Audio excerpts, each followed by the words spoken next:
nabudol po tayo. Sapagkat imbis sa trabaho, ang ginagawa po nila ay ayuda, korupsyon. Yan po ang totoo. Kinakailangan nating pinag-uusapan, kinakailangan nalalaman ninyo.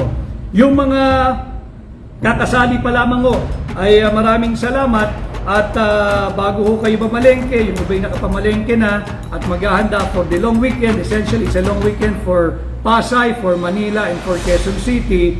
Ang sabi po ng DA, they will put a price cap na 58 pesos na lang daw po ang pinakamahal na magiging presyo kada kilo ng bigas. Mahal pa rin po iyon. Kaya pang ibabayan. Kasi kung 58 pesos per kilo, bakit pa ninyo tinapyas yung taripa ng mga imported rice from 35% to 15%? Tila pinaburan ninyo yung mga importer, trader, smuggler, hoarder.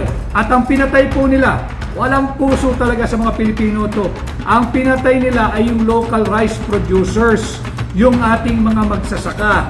Hindi mo na nga pinagtibay ang ating agrikultura, pinapatay mo pa yung ating mga magsasaka at yung ating local rice industry